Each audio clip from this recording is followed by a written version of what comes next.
guys, it is Ashley, the Eclectic Broom Closet Witch, here with you today. And I did record this video, but I'm going to re-record it. My kids were home that day, so it just got a little crazy. So I am doing the YouTube Pagan Challenge. And the first video, you'll see on the title, is How Did I Find My Path?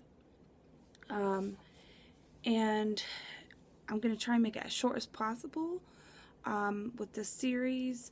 I think it started in January, so some people are in like week 40 and some, oh well, I just found it not long ago. And I will leave a link in the description where you can find the picture that has all of them, so that way you don't have to go like I did and look this up and go week by week by week. I think I got to like week 10 and I was like, okay, there has to be something on the internet, on Google, that has this challenge. That way I don't have to keep going through all these videos, which is fine to, you know, watch other people's videos and all, but I just kind of wanted to get it ahead so I could put it on my Facebook page for my group, which is Awaken Your Path. Try and find it if you want to. Okay, so how I found my path. Like most people, you probably don't grow up in your path. I think it's more unlikely than not. So I grew up Christian, and there was certain phases in my life where I just was like immersed in it. I don't know if it was because of my home life or what, but I mean, I'm not the one to just like get up and pray or anything like that, or sing, or, you know, be touched quite like that, I guess.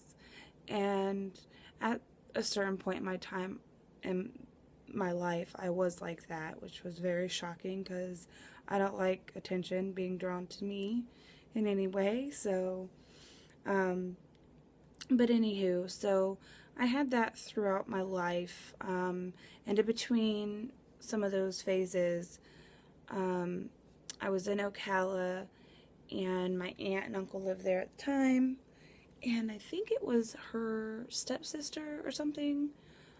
She was probably a few years older than me, this girl, and we were playing in the neighborhood and stuff, and I went to this girl's house. I don't remember much about her, but what she was listening to and kind of what she was doing. But she was a few years older than me, I know. And that's how I got into Godsmack, by the way. I still love them. And to find out that, at least Sully, I don't know if all the other members are, I don't really pay attention to them, honestly, but I found out that he was Wiccan, which is awesome.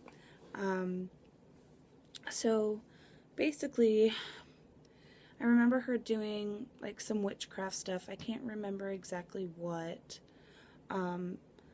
but she was into it. And I think that's kind of everybody as a teen does. I mean, you kind of experiment with stuff you're not supposed to, obviously. But especially with stuff like that, like, they don't take it very seriously. It's just to look cool or, you know, all that mess. I mean, you're a teen. So I had that. I can't remember what age I was. I moved a lot. So a lot of my memories are kind of scattered around my childhood, so I don't know certain ages of where I was, to be honest. So, you know, I got into Godsmack. My interest for that religion was piqued. And then afterwards, that's the Christian phase in me kind of peaked, I guess, and I still felt like something was missing, something wasn't right. Even as immersed as I was with the religion, I still knew something was off. Like, it wasn't for me, but I didn't know why, and I don't know. So a few years later, probably my early teens, probably 14, 15, somewhere around in there, I kind of came back across it, and basically I eventually got my first tarot deck, which Not this one, because this is my second one, but this little guy I got at Carlton Cards. And I think I went over that in my tarot deck showing video. But I got it at Carlton Cards for like $10. I still have a great connection with this deck, even though this is my second one now.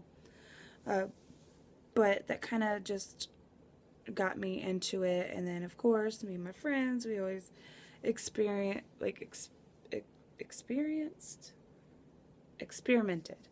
with things like Ouija board, which I'll never do, ever. Had a lot of bad experience with that, so brought a lot of bad spirits or demonic spirits into my life. And of course, when you're young, you don't really know what you're doing. Pretty much opening hell's doors is what it was for me. So it wasn't a good time.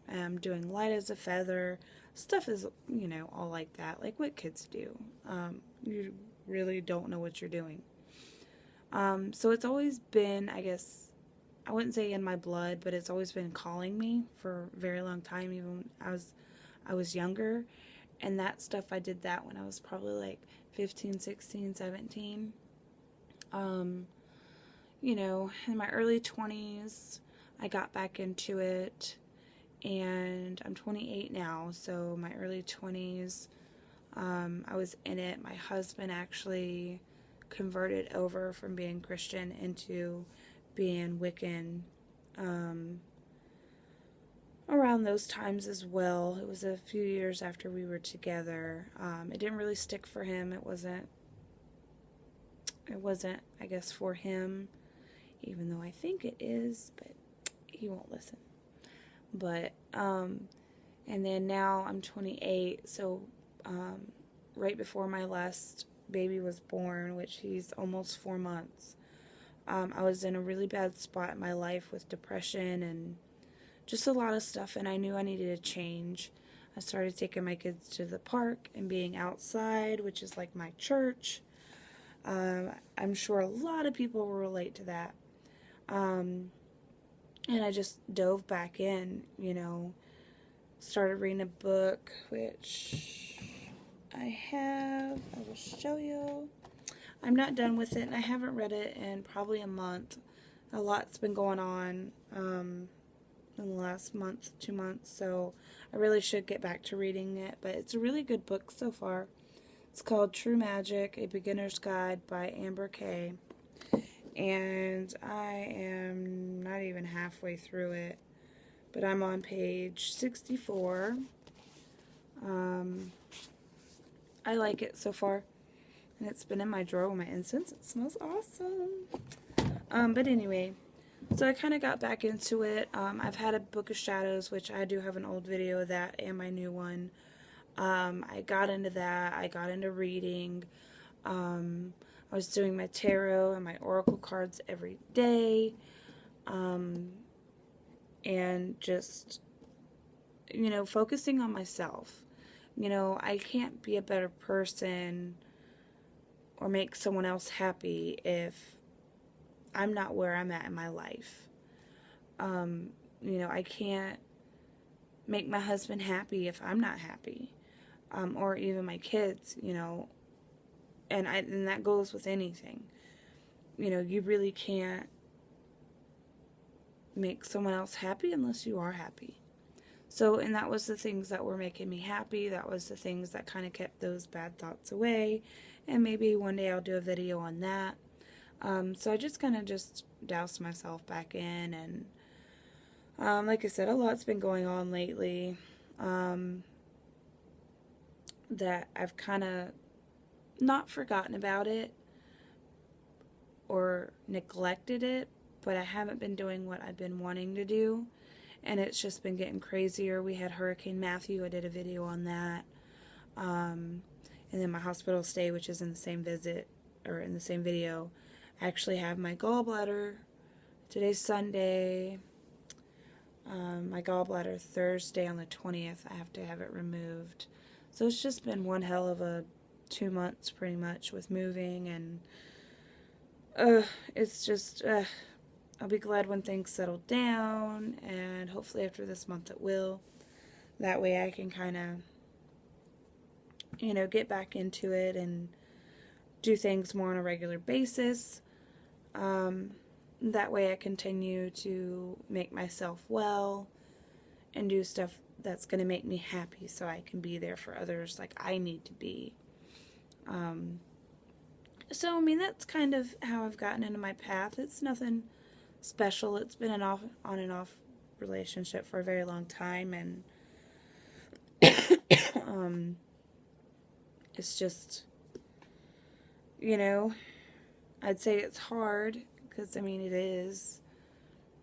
I don't do a lot of spells or rituals. It's something I would like to do in the future, but I kind of just do my own thing.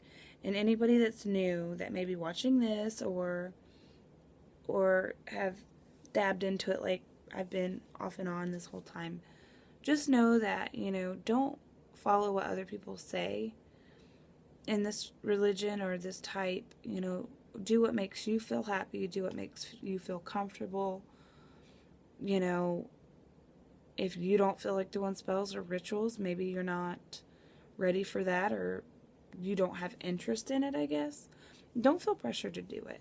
I've got kind of some backlash from some people in a group on Facebook saying, well, then how do you consider yourself a witch? Well, are there really guidelines? Do you have to have this rule book in order to be a witch? I don't think so. I think it's what you consider yourself. I'm an eclectic witch, so I just follow some pagan and Wiccan guidelines with, certain things.